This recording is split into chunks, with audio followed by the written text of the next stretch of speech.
With us virtually on Zoom is Jonathan Henderson.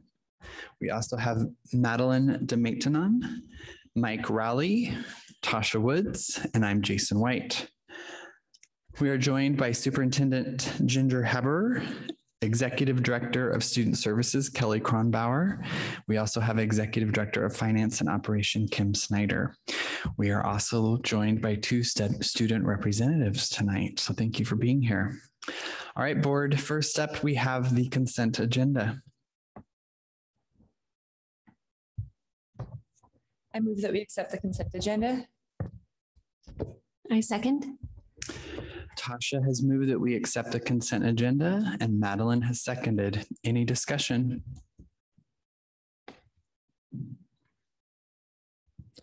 All right, seeing that there is not, I will call the vote. All those in favor? Aye. Aye. All those opposed? Any abstentions? And I'm not able to hear Jonathan, so I want to make sure I can hear his votes. Jonathan, are you muted by chance? Okay, want to make sure we're getting Jonathan in. Yeah, versus the screen on the, yeah, no problem. So just for clarity, yeah, I just wanted to clarify. Okay, okay.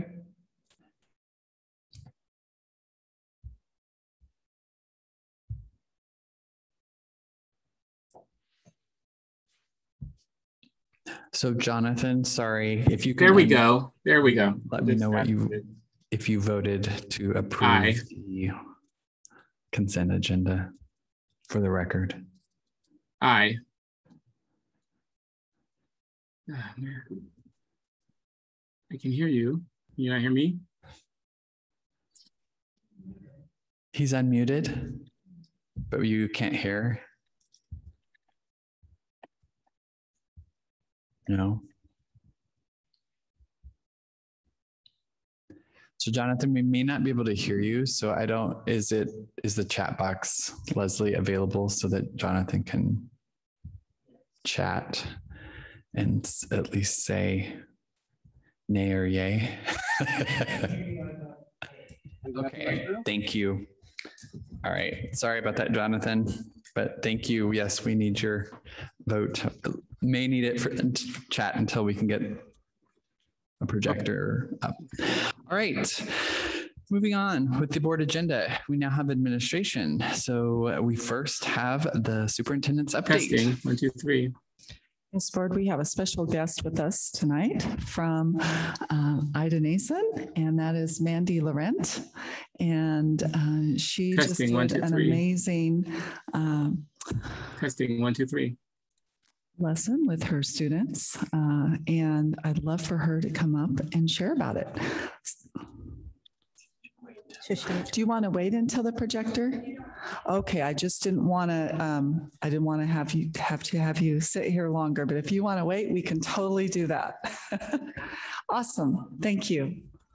All right, board, you can go ahead and pull up my update if you want on your screen there.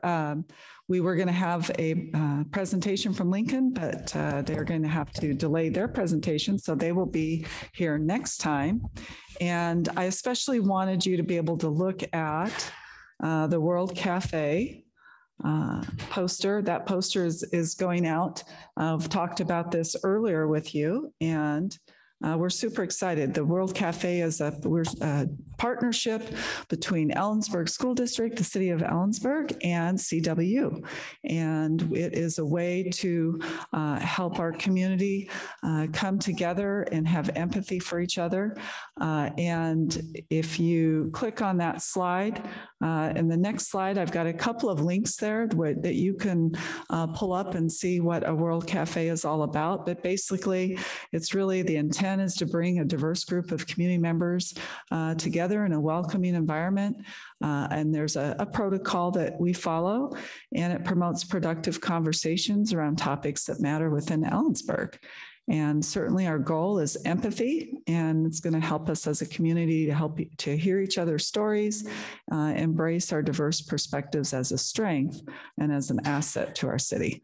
So we're super excited about it. If you go back to the slide above that, there you can see it's November 12th from 3 to 5. It'll be at Hal Holmes. And I think we have one community member who's going to make I think he's making tacos, and so we'll have food there and refreshments, and I think it'll be a really good time. And I'd love for our student reps to go to that too, if you guys are available, and we'll share that out at the Student Senate too. And if students from Student Senate want to come, that would be fabulous. And you can see on the first picture there is Joanne and our counselor Angie, and they did a whole session on anti-bullying. And since Joanne is here, maybe, Joanne, do you mind just coming to the screen to just, I know you weren't prepared for this. If you don't want to, that's fine, but you just did a whole session because it's October was anti-bullying month. And so I have a picture of you and Angie's by the Imagine sign, and then the world IDA students seeing themselves as change makers.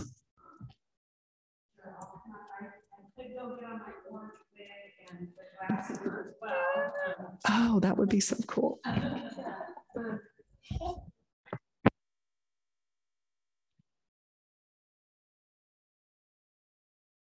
Very strange. And so we did do a whole monthly series of anti-bullying lessons about, what bullying looks like and sounds like, what is bullying, what isn't, and what to do about it. So kids learn that they need to, and any team members could help me out here, but it's to speak out, reach out, and to be a friend. So kids are learning the importance of what a bystander does. We ended the month with, it's a national unity day. And so you wear orange to show that we're united to prevent bullying. We're united in kindness, we're united in inclusion, and we're united in acceptance. So our whole school, if you walk through it, we have pledges that kids signed, and we have the 3rd, 4th, and 5th grade classes all have their pledges up in their learning spaces. The K2 students in the cafeteria, we have a big sign that has a big earth in the middle, and it has the things that I just talked about, and they all put their fingerprint and wrote their name on that. And so it's just been an amazing month, and we had a lot of kids, a lot of us all dressed in orange today. And so it really was a unifying theme. And they're learning about what it means to be a change maker. Testing. How your small things that you do every day can really make a difference. So we are the Mustang change makers, and it was a great month. It was great celebrating, and we'll keep going. So, all right. Thank you. And, just one quick, we did get bracelets for all the kids, and, Amazon is great, but sometimes you don't know what you're getting. And so some of them were about the size of a ring. So yay. But anyway, it was a great month. So thank you. Thanks, Joanne. I think for my other 2 slides, since those are pictures too, I'll kind of hold off and circle back to that if I could when the projector gets here. So if we want to maybe move on to the student reports, we can start going through, and then when the projector's here, we can circle back if that sounds okay with you, Director White. Yes, I think that works, board. Okay. Thank you. So we'll look forward to the rest of that update here in a little bit. Is there a student's report? Yes. So over the last about 2 weeks, we finished up the second half of homecoming. We had events including dress-up days, daily lunch activities, daily evening activities. We saw a large, diverse, the activities we had weren't really the traditional homecoming activities necessarily, but we still kept the traditional activities there. So we offered a broad range of activities. And then culture-wise, we saw a huge participation in revival of school spirit, really just kids coming out and doing stuff and really getting excited about being there when they're not required to be there, which was really cool.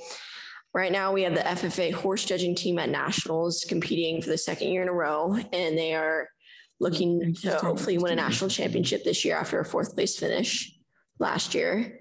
We have the volleyball, football, soccer, and cross country teams all qualifying for districts right now. And then clubs, we have the FBLA and CCLA have both started competing at the regional level along with club meetings in full swing. The heating of the building overall has been improved and the students are very happy about this. And then for the Student Senate, we'll have our next meeting in the next 2 weeks, will be in 2 weeks, and this will be the second meeting of the Senate. Yes, and then for band and choir, we've all had, and orchestra, we've all had our concerts, our first fall concerts, and those all went really well. It was cool to see advertising for it on social media and kind of to see more student support for the musical groups, because oftentimes there's not a lot of support.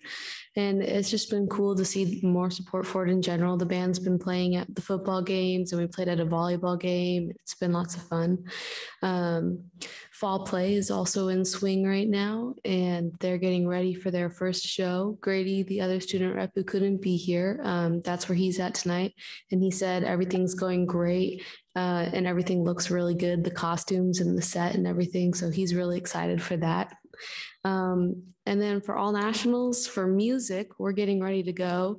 We leave on the 2nd, and we were actually able to get a grant from the Ed Foundation, and they're paying for the rest of our trip with what we didn't fundraise. So that's pretty cool.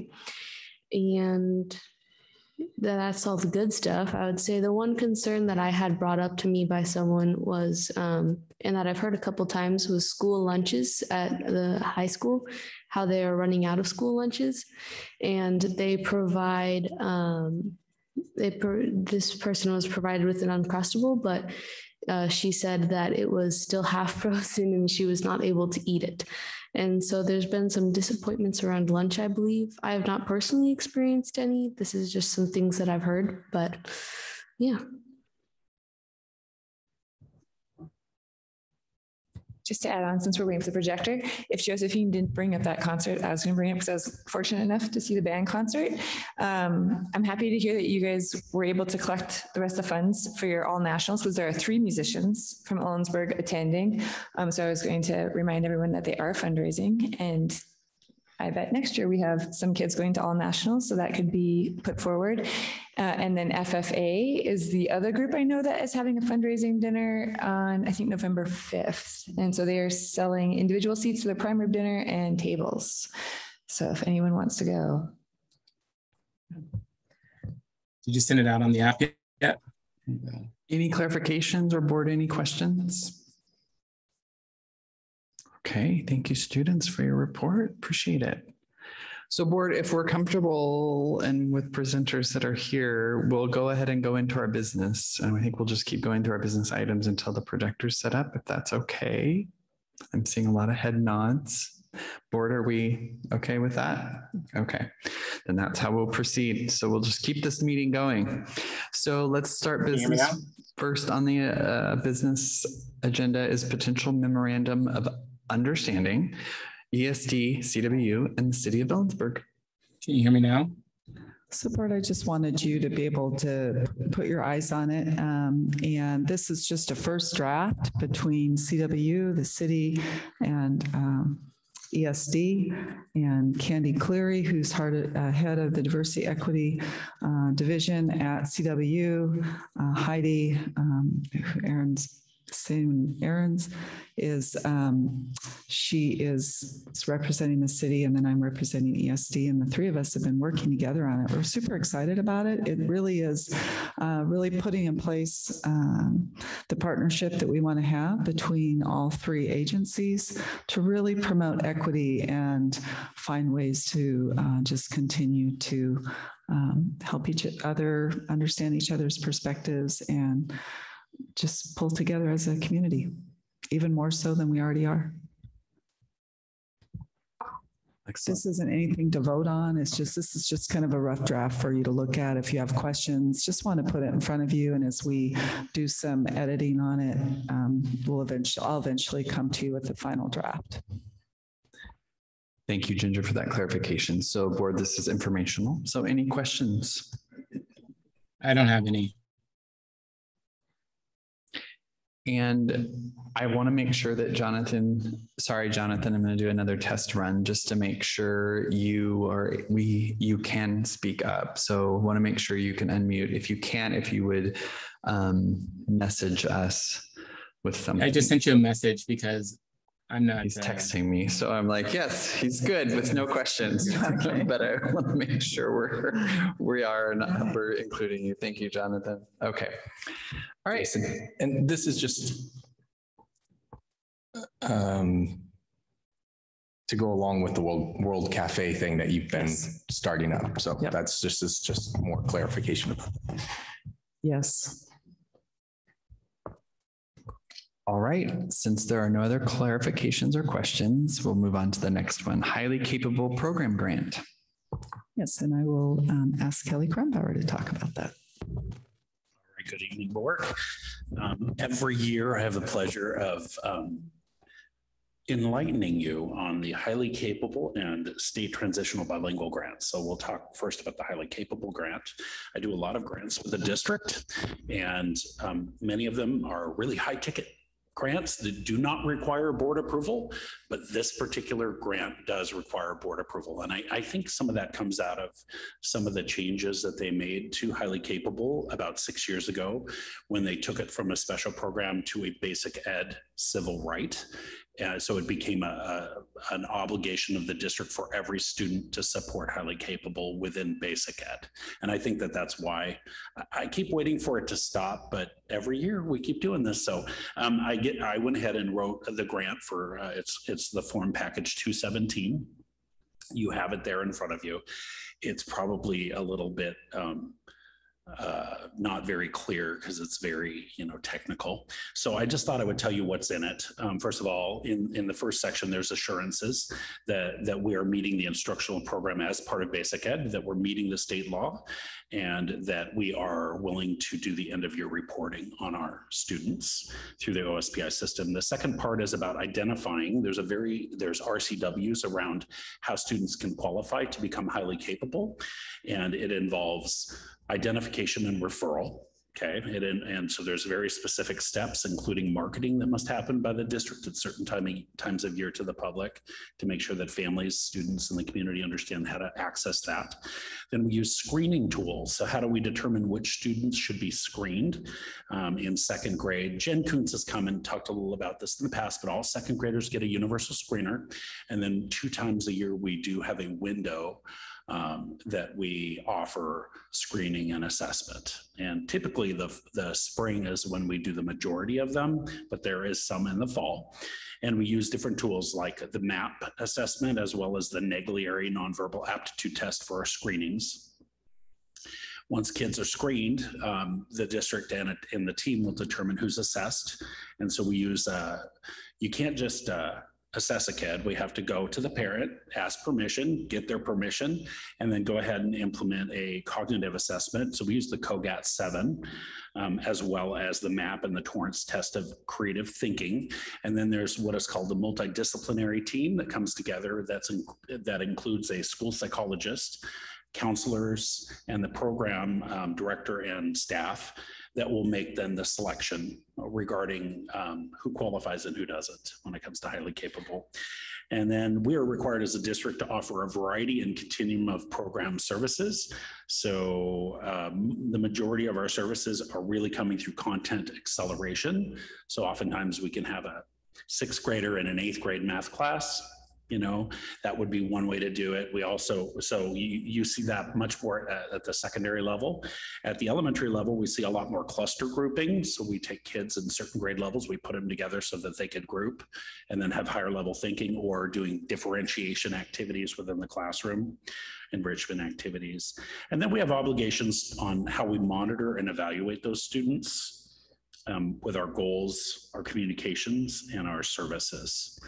And then finally, making sure that our eyes are consistently on the lens of equity, and to make sure that students are, all students, depending on their poverty level or their race, are provided the opportunity to participate and to be assessed, right? To be assessed in a non-discriminatory way. That's why we use the Naglieri nonverbal aptitude test, because we recognize that speech oftentimes, or verbal, it can be a limitation for some populations. So it gives you lots of specific information on what grade levels we do what and how we do it. And I could spend all night talking about that, but I suspect that this is the majority of what you need to know about highly capable. I think the formatting was a little off for me For that. on the document. I can't. I know I'm familiar with this. Tasha's familiar with this. Newer board members may not be as much. So any questions? This is a action item. Yeah, any questions from the board? And I think with Jonathan, my understanding is the speaker is, I don't think our speakers are set up yet. So along probably with that. So again, I'm going to just keep watching my phone for him. So just to verify, Leslie. Okay. Testing 1, 2, 3. Testing 1, 2, 3. Okay, good. Okay. Testing Excellent. 1, 2, 3. Yep, perfect. And it's Aaron. Thank you, Aaron, for Ryan. Sorry, Ryan. Thank you for being here and getting that set up. Yeah, we do want to make sure that we have the speaker, because if we have anyone from public comment as well as Jonathan, we want to make sure we can hear them. So, but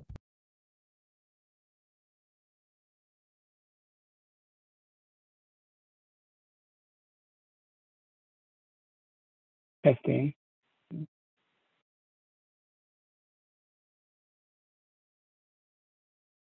It says you guys are muted. Testing 1, 2, 3.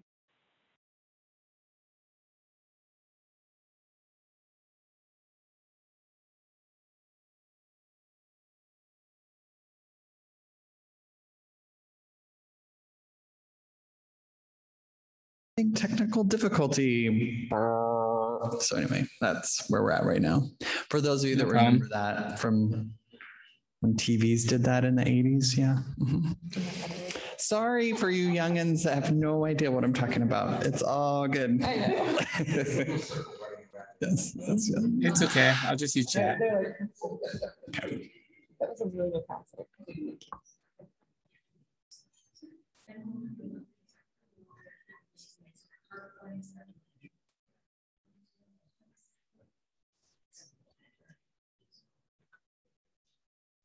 I got a ping.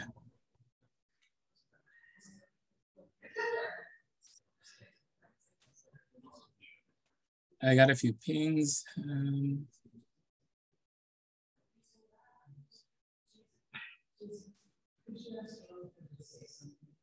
Okay, I think we're ready to test. Still? Jonathan, can you try to speak to the board? Say testing, hi. 1, 2, 3. So we can just do a test. Testing 1, 2, 3. I'm still not here. Let's try this. Testing 1, 2, 3. So Jonathan, we're not hearing you, but you did turn yellow. So that means that you were probably talking, but we were not hearing it. So our lovely tech people are working on it.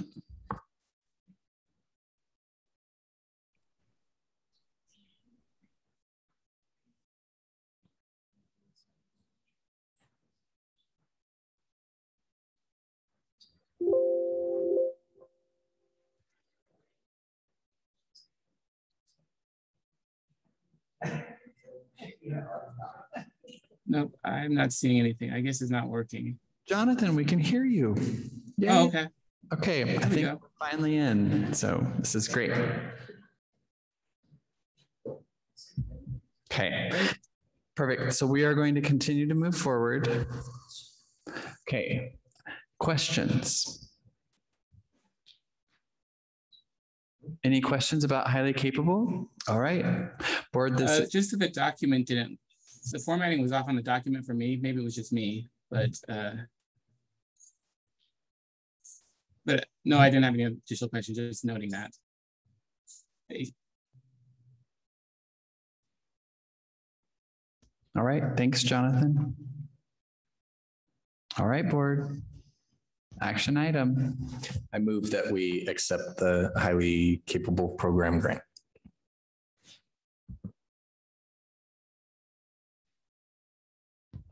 I'll second. All right, so Mike has moved that we approve the highly capable program grant, and Tasha has seconded. Board, any discussion?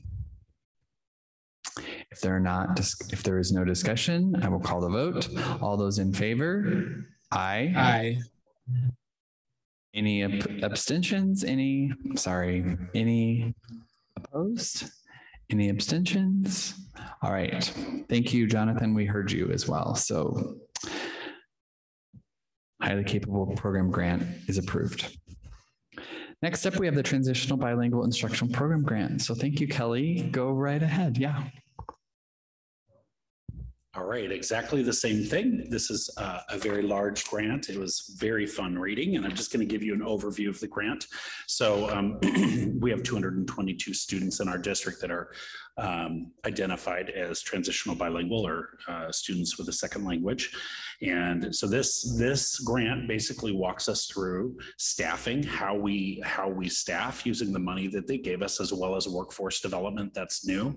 They're looking at a lot of districts like Ellensburg, who has a hard time filling EL positions, and they're saying, what are you doing now so that in the future you can find these folks? And so that's actually an area that we're working with HR on, and we have some program changes that we're going to be making that's going to require additional staff and workforce development.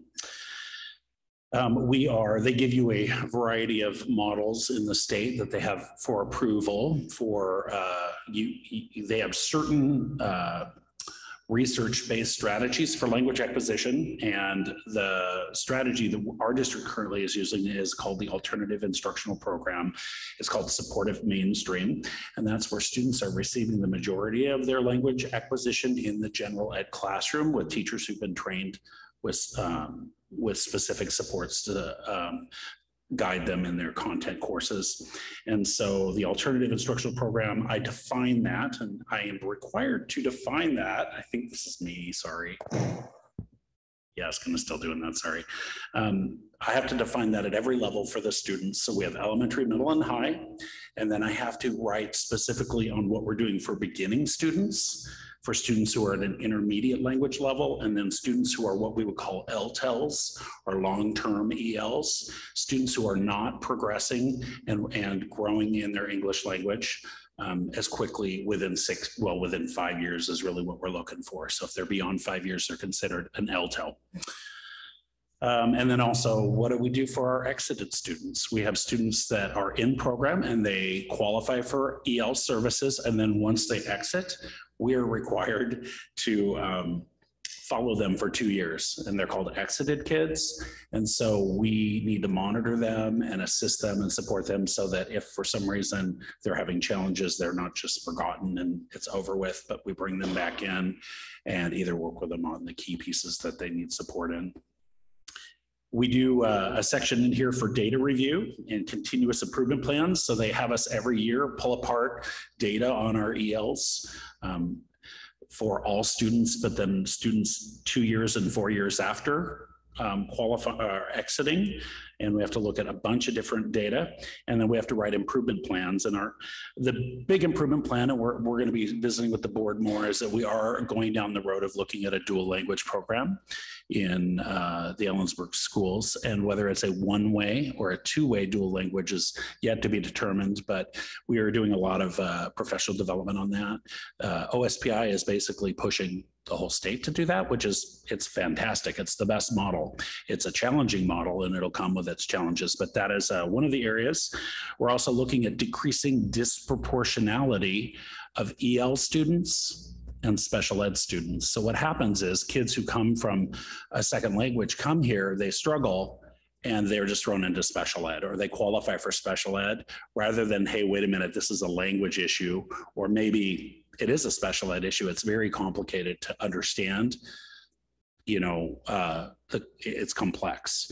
And so really looking at how we decrease disproportionality and then also improving our LTEL data, meaning we want kids out of that language program in 5 years, and we need to really work hard to improve our daily services and to make sure that we are supporting the right instruction to make that happen. And then finally, we have to report professional development. How are we using the money given to us from the state to support language acquisition specifically? And I outline in the report, as you could read, the different types of professional development. So that's the wide view of the document. There's very drilled down specifics for each school, every grade level, and whether you're a beginning, an intermediate, or an LTEL. All right. Thank you, Kelly. Board, any questions? No. Okay. This too is an action item. I move that we approve the Transitional Bilingual Instructional Program grant. I second. Tasha has moved that we approve the Transitional Bilingual Instructional Program grant, and Madeline has seconded. Board, any discussion? Seeing that there is not, I will call the vote. All those in favor? Aye. Aye. Any opposed? Any abstentions? All right, that grant has been approved. So left on business, we have the enrollment report, finance report, and unclaimed property. I think at this point, I'm going to go ahead and switch. We're going to switch back over to finish our superintendent update and have our presenters speak now that we have our projector up. Thank you so much for getting us set up there. And I will turn that over to Ginger, and we will then go back to enrollment reports once we're with finished. the team from IDA, come on up.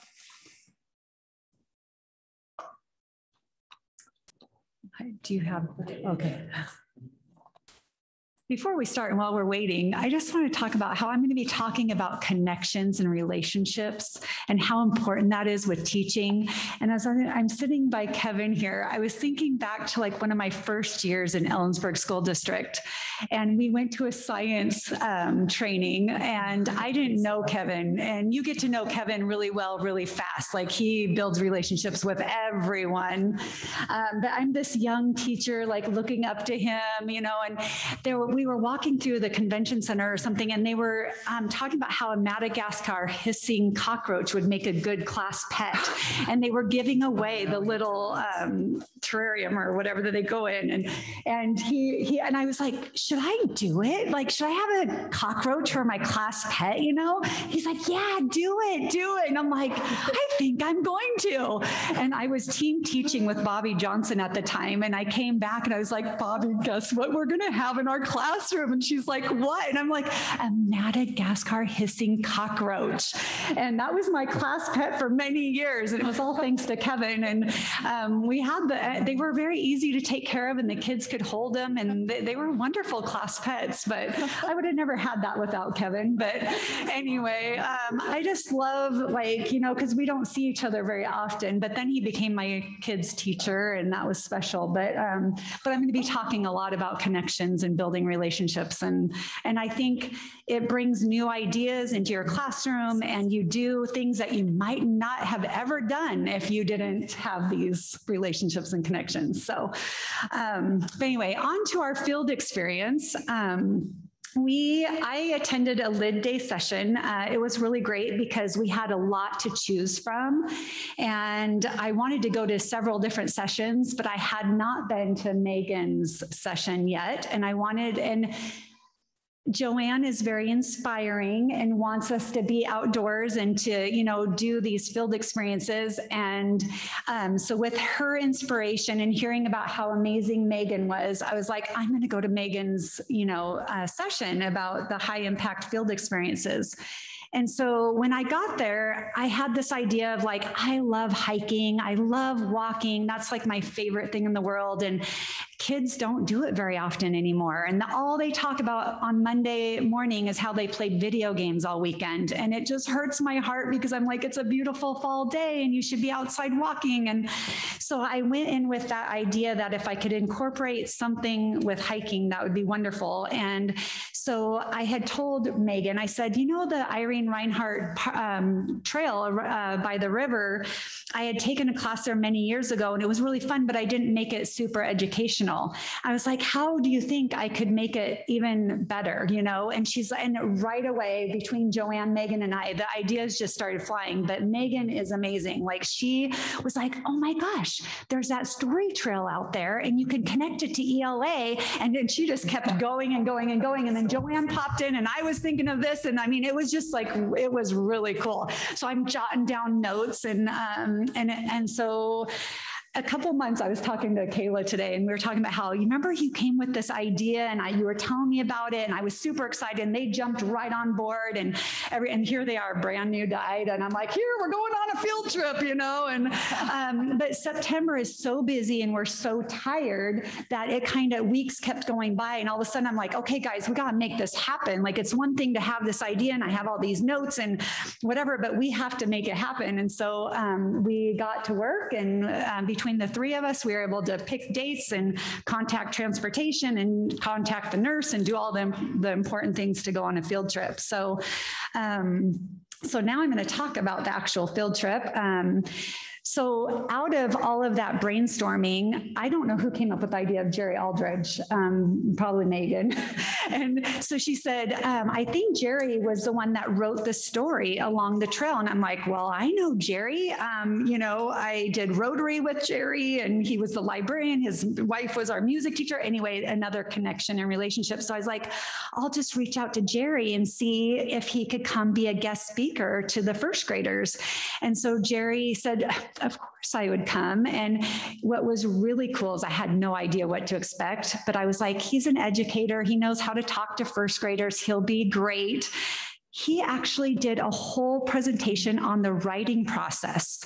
And so he had a PowerPoint presentation, and he talked about how the connection between Ida, Nason, and Veronica telling her tales to Alan, and how that connected to our school.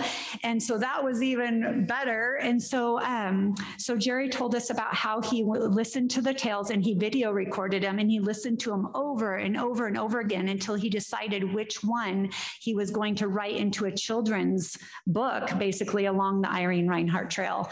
And so when he was giving his presentation to our first graders, he talked about how he first just took notes, and then he wrote a rough draft, and then he had to have other people read it. And then he talked about being in Hawaii while he was doing this, because writers need a good place to write. And I was, you know, so now I want to be a writer. But anyway, so then he came up with the final product, and Rotary put out the signs. And it was such a cool connection to have a community member who's a Rotary member as well come to speak to our first graders. And he is so much fun to listen to. So we did that. And then it was the actual field trip, and boy, did we pick the perfect day.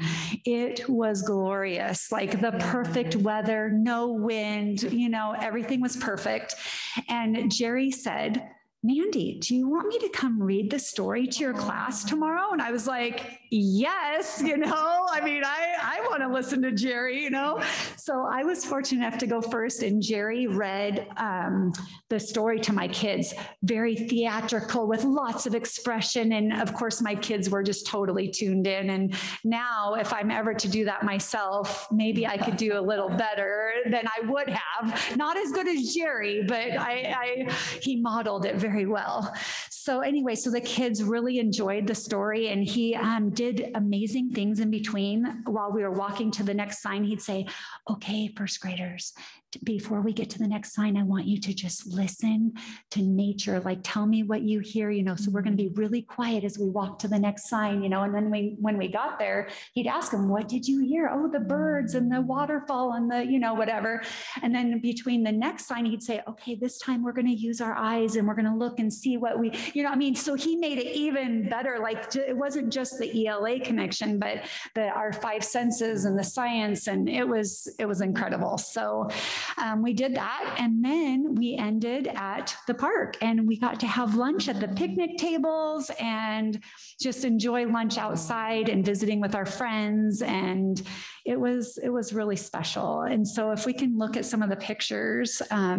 So this is Jerry and Kayla's classroom giving the presentation, and you don't see all of this because some students can't be pictured, but there's like, 45 student or little, almost 50 students in the room and listening to Jerry's presentation. And then next picture, here's Jerry and by one of the signs, and they're all listening and have their questions and things they want to say, and how it was just beautiful. And then here is another class going through, Mrs. Chase reading the story to her class. So what we did is we had one class go through, then we waited a little bit, and then the next class went through because we thought having 45 to 50 students around a sign probably wouldn't be so great. So this worked out really well.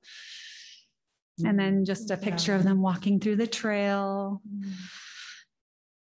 And then they asking clarifying questions, yes, to Mrs. Hastings. Oh, I'm sorry, I must have did that one twice. There should be one more, I think. Oh, here's lunch at the park. So they, yeah, it was wonderful. And then we're going to end on this note. So teachers were often just very busy with like making sure everybody's on task and they're listening and participating and doing all those great things. And when we get to go on a field trip, we get to stand back. And I was walking behind my two students and I was just like, oh my gosh, this is so darling. And I snapped a picture, and this is why we are teachers. And we just, yeah, it was a good day. Any questions or comments? Okay.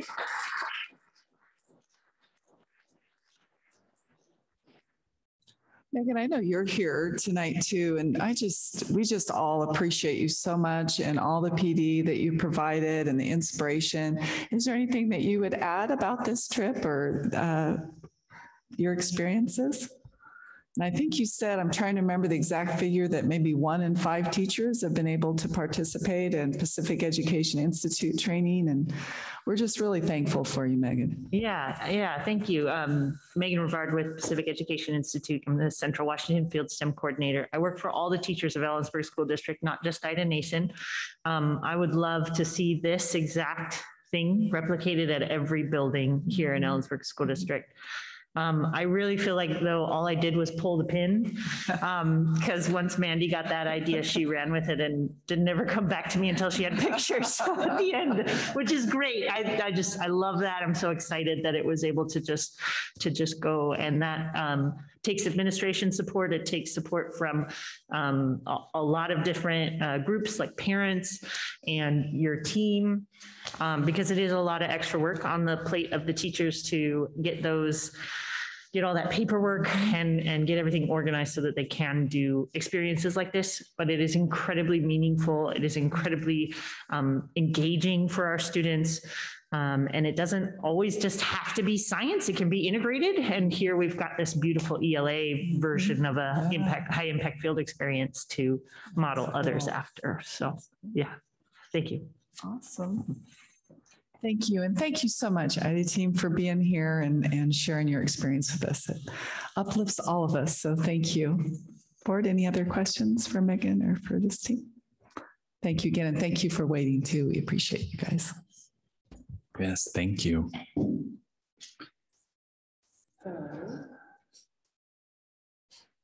Leslie, do you want to pull up my thing? Just the 2 slides with the pictures.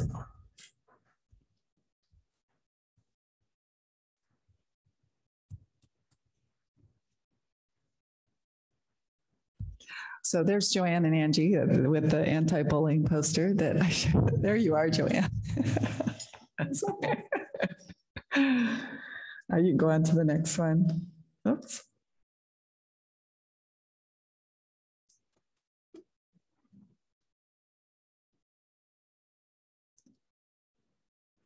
You can skip down to slide 4.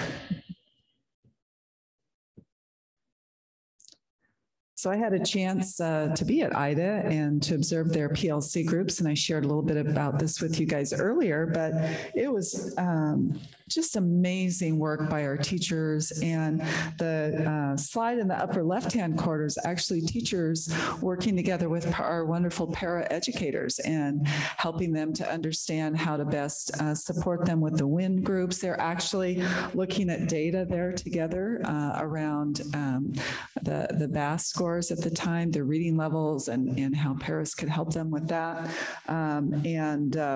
Fifth grade team, you see Mandy's team there. Just amazing work looking at data together. On that lower left-hand corner, you see Pearl Rossi, who's our MTSS coordinator.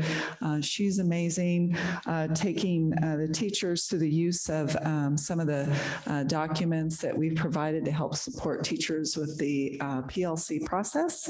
So that was just a really fun day. And as I shared with you guys earlier, I had a chance to go to Valley View and just saw some of the same amazing work from our teachers, looking at data, looking at how to best meet the needs of students and how to share their ideas with each other to make that happen, the high levels of learning to happen for all of our students. And then if you can go to the next slide.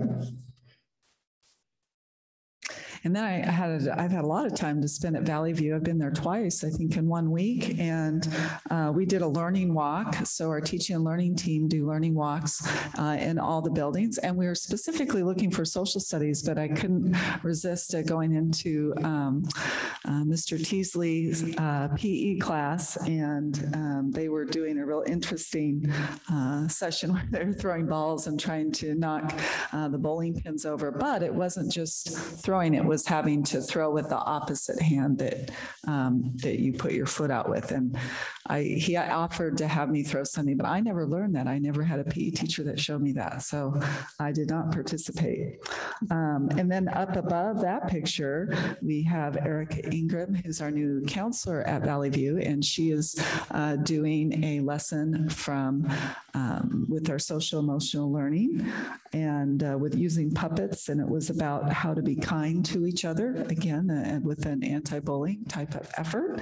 And you can see the students were just glued to what she had to share. And this was in Miss Selzer's room.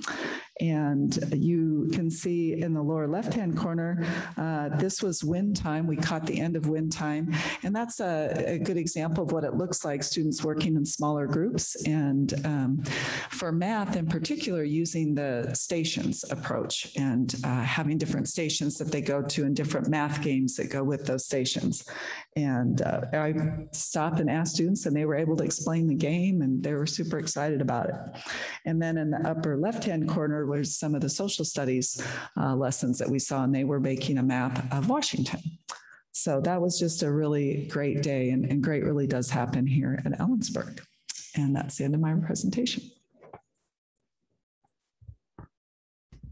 All right. Thank you for closing the gaps on that. It was great seeing the teachers doing all that great work. It's amazing. Board, just to check any questions. Okay.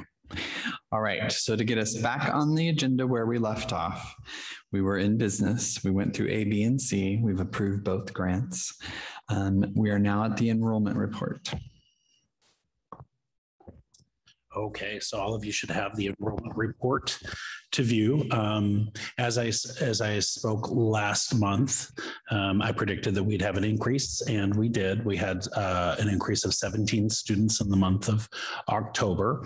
As Kim and I have shared in the past, we've budgeted our budget this year for 3142, and we are currently at 3,113. So we're about 29 students shy of our budget. I'm real hopeful that we'll get ourselves there over the course of the year. You know, when we look at the 17 students, it's really happened almost in every building with just moderate increases across all the buildings. We had a little increase in our Running Start program. We added a few kids there, but we're pretty close to where we were. We have 118 students in that place. So that is it. Thank you. Board, any questions? All right. Thank you for that informational report. Next up, we have the financial report. Tonight, I'm presenting the September 2022 first report of the year. So we don't have a lot going on, but we do. The general fund is at the 6.42% of the Revenue, we expect about 8%, or that's as you do 12 months out. It's at 8% is where you're trying to range for. Our expenditures came in at 7.95%. These percentages are below the expected 8%. The unassigned fund balance equates to approximately 8.87% after considering fund balance restrictions and assignments, which is a primary indicator of the district financial status. As I analyze the financial information, my heart kind of did a little pitter-patter because we were 12% in professional services. And I was like, oh, why are we so much higher than 8%? But the reason we are is because we paid our liability insurance. And that is about $582,000 a year. It's $50,000. It went up $50,000 this year from last year. So that's not going to be an every month expenditure. So hopefully that will just even out. Yeah, as we've gone through others, I've added that spreadsheet that shows more information for revenues and expenditures, and also shows the reconciliation between Kittitas County treasurers and our trial balance with our cash balances and our warrants and our investments. There was no discrepancies between those for the general fund. And then the capital project fund, it came in under all expenditure, let me just slow down. All expenditures billed were for services rendered in August, therefore were pushed back into 21-22. That's why we don't have anything that's showing, it's a 0% there. And then the fund balance is at $2.8 million. That consists of the state match still and tech levy and assigned funds to support other capital projects. The reconciliation between the district trial balance and Kittitas County did not find any discrepancies. Debt service fund, the debt service fund revenue came in at 2.8%, and there were no expenditures. Our expenditures come out in December for debt payments and interest, and in June. So, and again, no discrepancies between the Kittitas County and our reports. The ASB fund revenue came in at 9.59% and about 3% for expenditures. Again, they like to budget for anything that's possible in fundraisers. And I'm going to say there is a lot of fundraisers going on right now. So that's been exciting to see. And the money coming in. We have a very supportive community, and it's always been that way. So it's wonderful to see that still. And again, the reconciliation between the district trial balance and Kittitas County report, there were no discrepancies. Private purpose trust fund is not a budgeted fund. The fund balance is about $46,000 at this time. This is where we give out scholarships for students. And again, the reconciliation between the district and Kittitas County Treasurer were no discrepancies.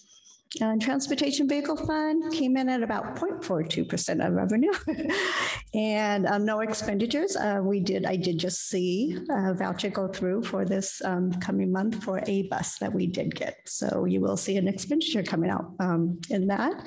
And the reconciliation between the district trial balance and Kittitas County was no discrepancies. And we'd like to remind everyone that this report is presented with the information I currently have and is subject to change as we continue through the year. I'd also like to remind everyone that revenue sources are used in the current funds for authorized expenditures and can't usually be transferred to be used in different funds unless authorized within the adopted budget and within the accounting laws. Are there any questions?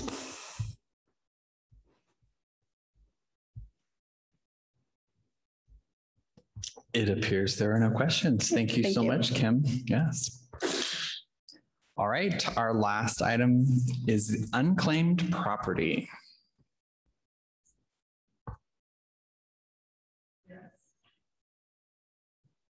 So this is a new resolution, and I may ask him to help clarify on this. But basically, what this resolution is about is it's just verifying that if there are payments over $75 where we wrote a check to a vendor and the vendor just never claim the check, right? That's what this is about.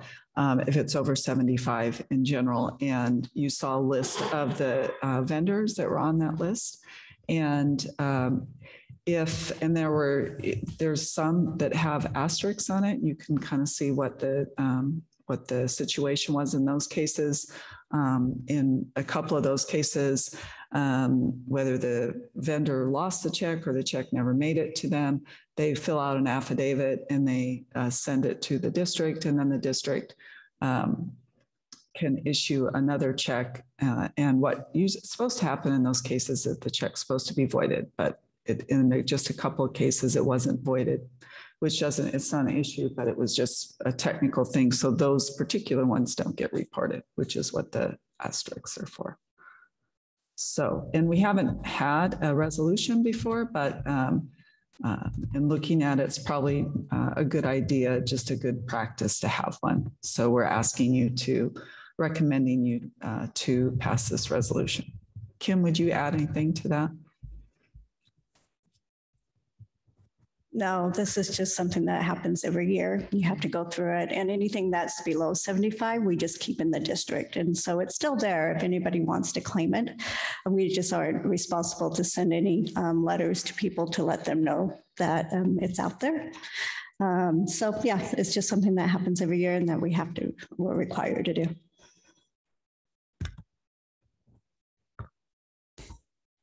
All right, thank you. Board, any questions?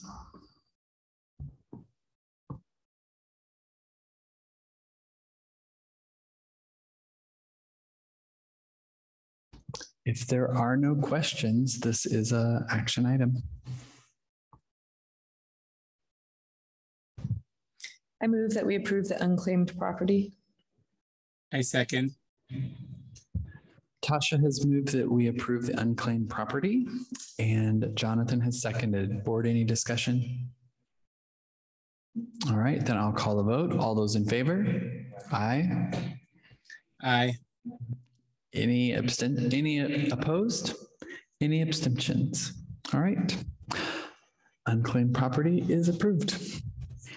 All right, so board, that takes us to policy. We have let me make sure I'm scrolling through this. Yes, we have 3 first readings of policy. So Ginger, you want to? So these policies were encouraged policies from the Policy and Legal News that come out from WASDA. And so these aren't the ones that are required, but they're the ones that they strongly encourage us to consider. So the first one is the Transitional Bilingual Instructional Program. And if you look there, we already have a policy like this, so it's not a brand new policy. And if you click on the red, it just shows you, basically, I think it's a stronger commitment to making sure that we're providing these transitional linguistic services.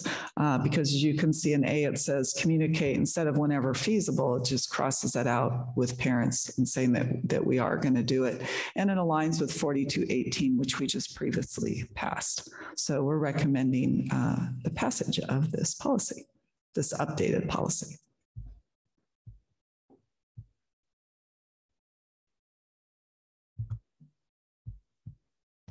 This is the first read, so this will come back in front of us. The wording updates seem straightforward on this one. So we'll bring it back next meeting. So then the next one is students in foster care. And there is a little bit, again, this is one we already have, but there's a change if you scroll the way down. Is it this one? Oh, let me click on the red. And Kelly, if you have anything you want to add, it's under transportation. There were some changes there. Yeah, I believe this, it's interesting that they added this language because we had this exact issue last year when a student is a foster care student and they're living outside of your district. So we had a student that lived in Kittitas but was attending in Ellensburg who pays for the transportation. And so this kind of defines that of they have expectations of how to operate and who to contact, and pretty much it looks like it's a 50-50 split on that, but they're just defining the transportation cost around that. I appreciate the update to that wording because in that transition of a student, this will help provide continuity in the procedure as to how to support those students. Okay, so again, this one is a first reading. Are there any other questions or clarifications on that one? And this last one that is recommended is for substitute employment. And there's just a few changes in there. I had both Lexi and Kim look through it, and they both didn't, neither one of them saw any issues with that. So just wanted to bring it to you for first reading and see if you have any questions.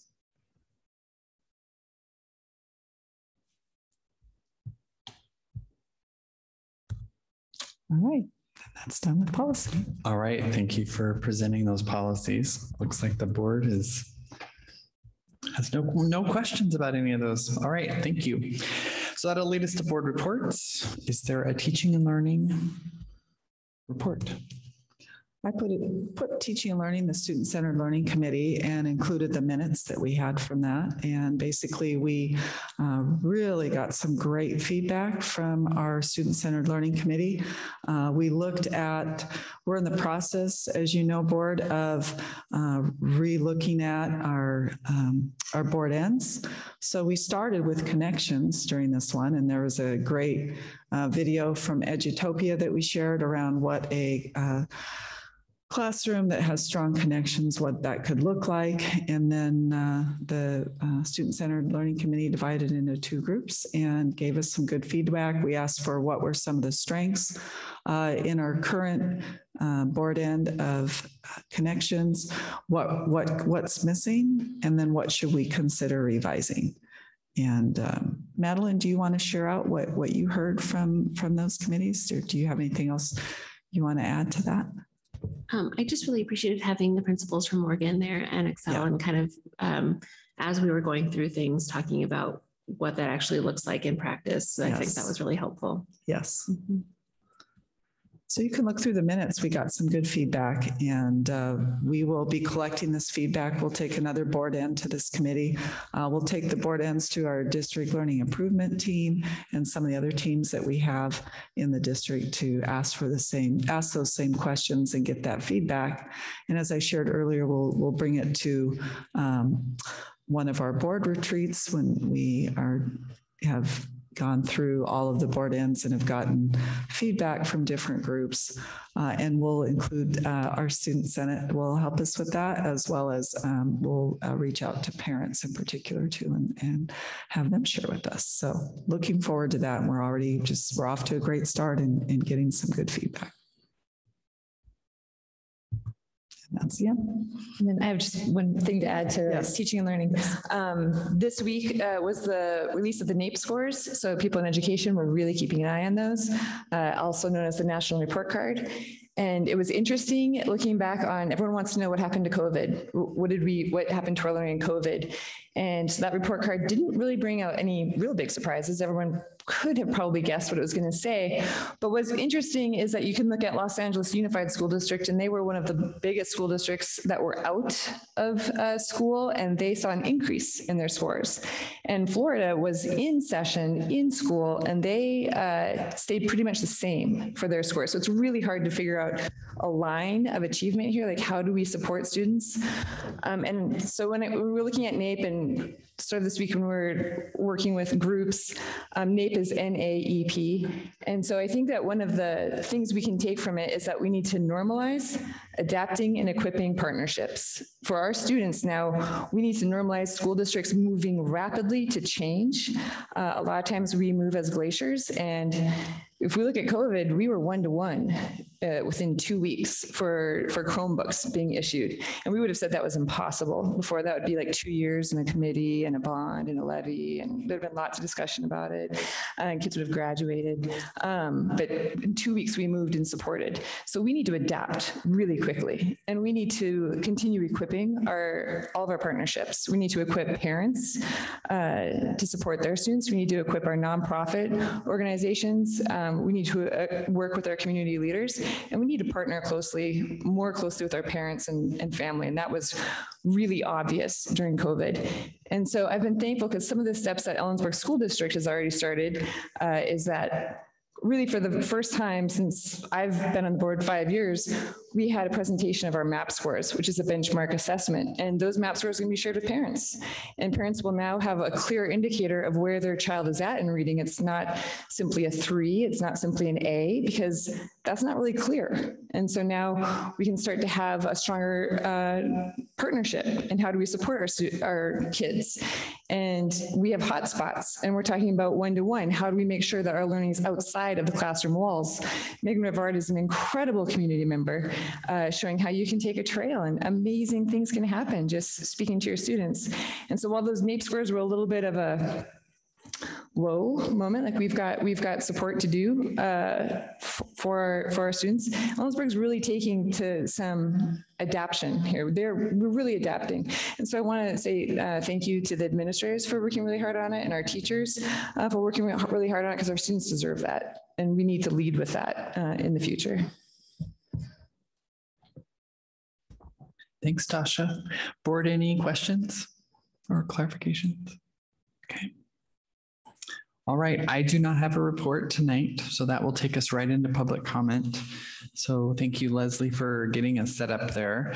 The board will allot of up to 60 minutes as the total time allotted for public comment this evening, and each speaker will have up to 3 minutes of time. The board is not obligated to provide additional public comment time to accommodate everyone in attendance. The board is not obligated to respond to questions or challenges made during the public comment period, and the board's silence will not signal agreement or endorsement of any speaker's remarks. In my capacity as board president, I may terminate an individual's remarks when the allotted time has passed. I may also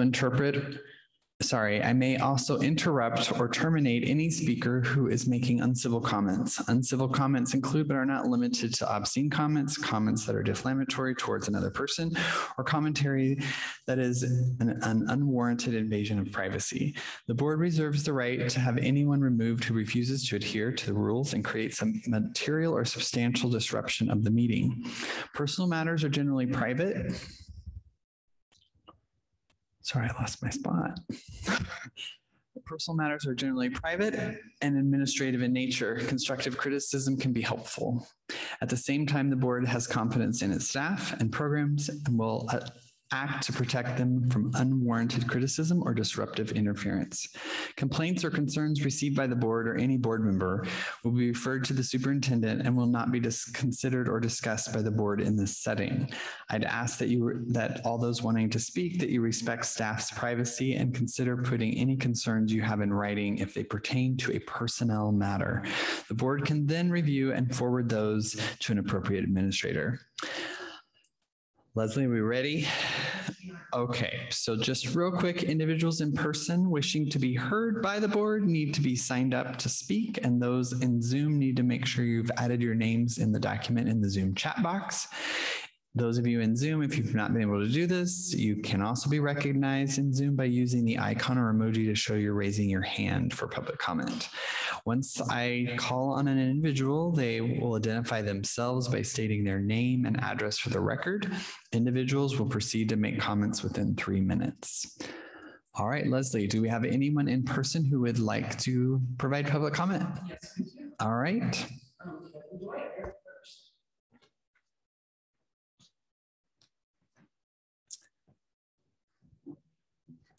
Kevin Dwight, 4002 South Courts Mountain Drive here in Ellensburg. Those of you that know me, of course, know that I am the current association president for the Teachers Union here in Ellensburg. I do have to laugh, Mandy and her story of the hissing cockroach. I don't think anybody actually believed me when I encouraged her to get that hissing cockroach. So I will own that one, but Mandy, it definitely cracks me up, and I love that she remembered that story. It really was a celebration of connections, but also a celebration of the work that the district and asks their staff to do, not only around educating children, but also building community. And I want to talk to that a little bit tonight. The staff in this district really have done a heavy lift in this community.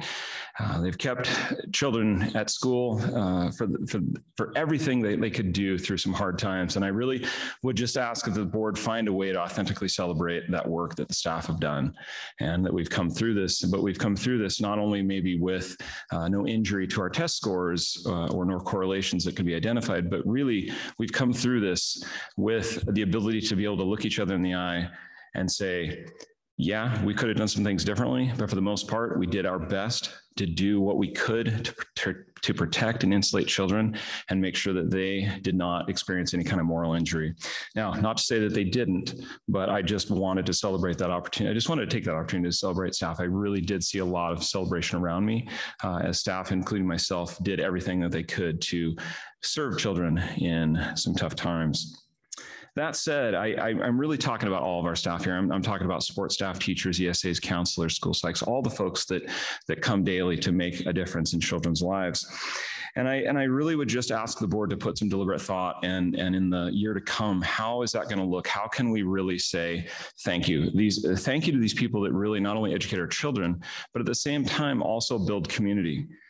And when I say build community, I mean, you think about what Mandy shared tonight. Mandy Laurent was really talking about all of the different celebrations of these different community programs that come together, people like Rotary. That's just one example. I'm equally as proud of the things that I've done in this community to further some of the recreation endeavors, get kids off phones and outside.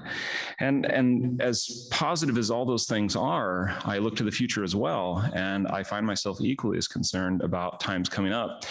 If we are losing some of these monies that we have through the federal government through ESSER, I just want to know that my board is doing everything that they can to be able to examine programs that would be affected by the loss of those funds in the time to come, but that the community be a part of that. And I'm encouraged to hear that the voices of the Student-Centered Learning Committee might be a good place for that, to really help us understand what does the community value and what do we value as a whole. Thank you.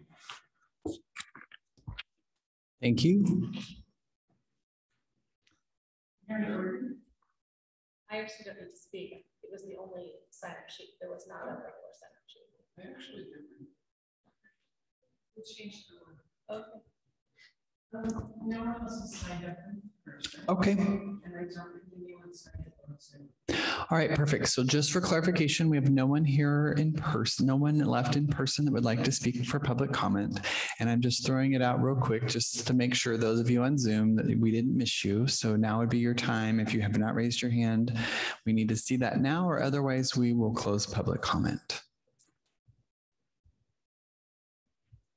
And Leslie and I are not seeing any hands. So at this point, I'm going to say public comment is now closed.